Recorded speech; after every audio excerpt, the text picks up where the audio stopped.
I'm trying. You're trying. I don't know. I don't know if I can be very good. I can try. I can definitely try. I want to thank you guys so much for tuning in. Don't forget to dare to be different. And don't forget that you are watching and listening all over the world to Dream Chasers Radio with me, your host, Yaya Diamond. I have an amazing guest on the show today. He is all the way across the pond. I like saying that. I don't know why, but that's kind of cool. I was raised on tour with my mom, and we went to the UK and Germany and all other kind of places all over the world. And I'm just so excited when I have someone from another country talk about their book and talk about what they're doing in their lives. I hope this inspires you. And I want to welcome our guest to the show today, Alan. Alan, how do you pronounce your last name? Well, it's just Haigh Tillotson. Ah, there Haig's you go. difficult, isn't it? But that's how you pronounce it. It's a Yorkshire name, I think, Haigh. Yorkshire. Right. I like that. I like that. So tell me, okay, this is the common question, and I always ask this question. It's not something science or anything like that. It's just, when did you know that you were going to be able to, or you were going to write a book?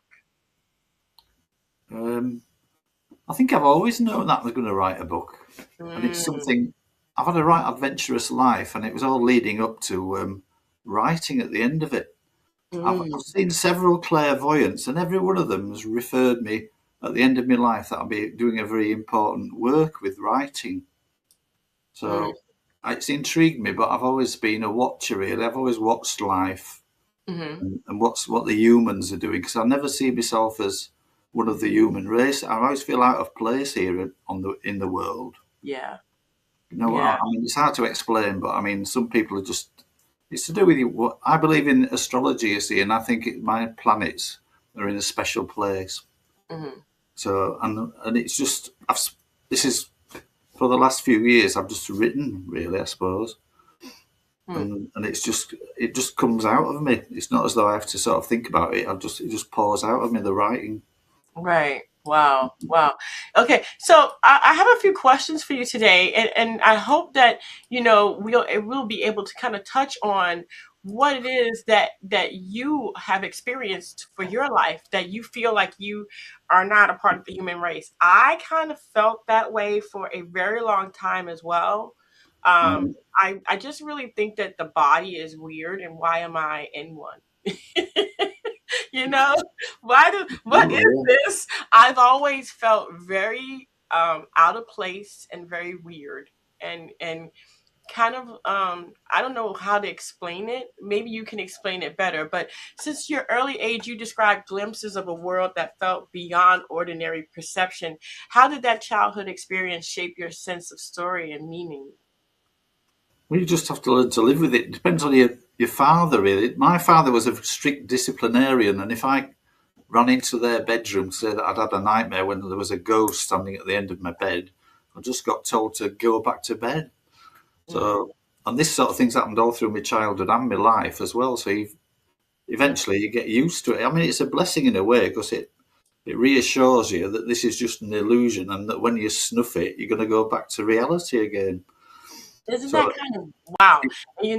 I thought and that too. Wow, wow. Someone who thinks like you're it weird. stops you taking life too seriously. Really, Yeah, that's yeah. it's a blessing, isn't it? It is. It is. It really is. I never met anyone that kind of, you know, believes like I believe and understands like I understand. Wow, No. that is so. Okay, so imagination, as a child and everything, but now you've grown up and you grew up in Yorkshire, and oh my gosh, Yorkshire is beautiful. How did that translate to your imaginary world or your imagination, I would say? Well, I don't know. I've always had a great imagination, and the fact that I see spirits and stuff has just made me imagination sort of more um, wider than most people, I suppose. And the reality of the world is different in my eyes to what it is with most people's eyes. So it makes it easier to write because I don't have to make things up. I just write. I just put on the page what I'm actually seeing and what I've experienced. So Mhm. it's a release, I suppose, because I'm trying to tell people not to take life too seriously, especially. I think the computers have ruined the human race, to be honest. And my writing this children's story, I'm trying to encourage children to stop looking at the mobile phones all the time and start going out and playing in the woods again. Hmm. Because we're losing personality due to the fact we're staring at the mobile phone all the time. Yeah. Maybe I'm just sound like an old gimmer and everything, but it just seems tragic to me. You Yeah. see somebody pushing a baby along in a pram, and they're pushing it with one hand and talking in the mobile phone with the other. So what's the poor baby think? Well, he's just getting ignored, or she's just getting ignored. Mm. So that's why I've written this adventure story. It's been in me all the time, and I'm halfway through the sequel as well. So it's not that I'm sort of going to run out of adventures. You know what I mean? But that's me and my brother had adventures all through our childhood, and it's basically based on those. Wow. I love that. I love that. And before we started the show, you said you were clairvoyant. When you talk like, I see the spirits, and all that, did you put that into the book? Was that a factor by which you wrote this book as well?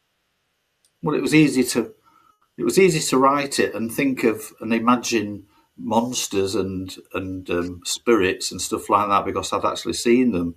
But Mm, I had to make it. I think it wasn't all there. You just have to use your imagination, don't you, yeah. and make the story up. But it was easier for me because I could include experiences that I'd actually had. Hmm. You Wow. know, Wow. Wow. That is kind of cool. I like that. I really do. I know that they're there. I've heard them when I was young, but I don't hear them anymore. But I've heard spirits talk when I was young. yeah, yeah. Well, you've got human nature. There's 7 different types of human nature, and they say birds of a feather flock together. So you actually recognise people that you know you're going to get on with, don't you? It's like seeing you. I immediately recognise you as somebody who was quite spiritual, and purely because that's the gift that I've been given. So it was nice to see you straight away because I thought, well, thank goodness for that because we've got a lot in common. Do you know what I mean? I don't know whether you think the same thing about me, but I'm very Yeah, relieved to have found somebody like you to do this interview because I'm rubbish at things like this. I I'd rather know. be eye to eye without any computer or anything between us. You know what I mean? It's So, wonderful. It is wonderful. So, wow. If you had to describe the emotional atmosphere of this book, of this screenplay in 3 words, just three, what would they mm, be? I don't know. I've written it down. I've written it down somewhere. Yeah, you know what? Sometimes it's even hard to Yeah, remember because there's so many words coming yeah, at you three as words. you. I put excitement, fascination, and enchantment. That's what I put for the Ah, 3 words because it's nice. for children really. But I mean, I'm sure the mum and dad would be quite entertained by it as well. Hmm. So you're writing about brothers, right? This is Yeah. called Brotherly Love. So show me the book. Let me see that book. That is sweet. Book and the cover and the recognition is so good to see because then people know what it looks like. But Well, okay, so you have Brotherly Love. What's the full title? it's the Red Knight's Tale. Brotherly Love, the Red Knight's Tale. Good. So when people look at it, when people go to see it, when it does come out, then that's what they'll be looking for. And we'll put that in the description so people will know that full title. Right. So it'll be Mhm. easy for them to find it. You know, Brotherly Love. It's like that bond between two brothers, right? So, how did you ensure that neither overwhelmed the other, like neither character overwhelmed the other character? Well, it's just a skill of writing, isn't it? It's Mm, just a matter of using your common sense and your imagination, I suppose, with your intelligence. I've been blessed with having the ability to write fiction, I suppose, base it on truth. mm-hmm, mm, So I haven't had any problem with sort of balancing it at all. It's just as it's come out, it's been okay. yeah, yeah. So Wow. You know, what was it like to put this on paper with all of the things that you've seen and all the things you've gone through? To actually be able to write a book and to see it in front of you. What is that like? well, when I actually looked at it, when I reread it after I'd written it and amended it somewhat, I thought to myself, I can't believe that I wrote this because it's just too it's too good for me to have written. I don't. As I said, I thought it was just in my imagination. I hadn't written it at all. So that's the truth as well. I'm not sort of making it up. So I'm not trying to brag or be big headed or anything. It's just what happened when I reread it. If you see what I mean. Yeah. So Did you remember some of the stuff that you put in there, or did you kind of go along with the story afterwards and go, "Oh my gosh, I forgot I did that." no, I remembered it all, but I had to be reminded by reading it again because I had a bad car crash and I lost a lot of my memory. Mm, So everything that I did know, I forgot. But right, it's all come back to me now. But when I read this, I edited it, and then as I said, when I reread it, I thought, well, it's bloody good, is this? And they might have some potential. right. Now you have that antagonist feel like the villain, and it's more present. Like, what response do you want it to invoke from the readers? Um, well, I don't know. I don't, it's just I don't want the children to be too scared, and I've written the antagonist as being a bit of an object of ridicule, although he is a sort of he, he is a sort of it's an object of amusement. Uh-huh. It's there. I've got it. But he's nasty at the same time. But he's a typical loser really, because no matter what he in the scripts, no matter what happens and what ideas he has, they always fall. They always go pear shaped. If you know what that means in America. So it's a flop. Everything's a flop, and he gets more and more frustrated. So, but it makes a joke out of horror really, which is what I think children ought to be. There's too much horror in the world Oh already, so yeah. it's just entertaining, I suppose. Hmm. Yeah. Did this? Okay, you can put the book down until later. What did did this writing process? What I mean, because you're clairvoyant and because you were writing about an adventure, I kind of feel like you might have gone on an adventure yourself during the writing process. Did you feel anything different? Did something happen during the writing process to kind of jerk you back a little bit? No, I can't say I did. It's in there, and I just decided to write it, and it just came out, That's so good. through. I You don't know know. what? You're blessed. Definitely blessed. Not a lot of people can do that. Not a lot of people can just go, "Oh, I just want to write a book and here it is. Here's the book." Yeah, sure. Yeah. I am blessed. There's no doubt about it. I am. Yeah, Yeah. but Yeah, definitely. Definitely. Now, okay, so you have your story, you have everything. What were the moment or the scene that demanded more emotional courage from you as a writer? I mean, because there had to be the adventure really takes you on an adventure. yeah. Well, it's just the scene where the children are sat with the mother the the nasty piece of work having their dinner. That's sort of it takes me back to sort of childhood memories of my own Mm, that it's based on really. The bit about well, I won't go into the details because I don't want to give the plot away. mm-hmm, But that's the one that's the most meaningful, and it sort of hurts my heart more than any of the other ones. mm, mm. Did you feel protective for this story at any point in the No, process? no, no, Mm, no, I didn't. No, I just wrote what came out, and I was quite happy with that, and what anybody wanted to do with it, mm-hmm. they could really. But I mean, I didn't write it to be famous or anything. I just wrote it as I don't know, a challenge, I suppose. I hear But, you. yeah. Okay, so if a director were to get this movie or get this book and make it into a movie, I should say, um, Mm. what would be the I would say what would be the emotional imprint or what would be the qualities that you would want to actually come and be Yeah.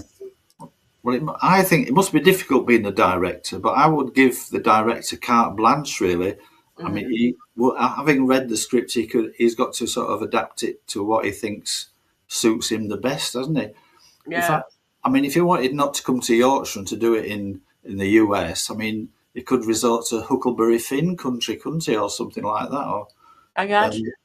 um, and if he wanted me to help him, I'd be quite happy to come and stand by his side if he wants to film it wherever he wants to film it, just to give him sort of a rough idea of my imagination and what I meant by what I wrote. But I mean, it's all there in black and white anyway, and I don't think he needs any.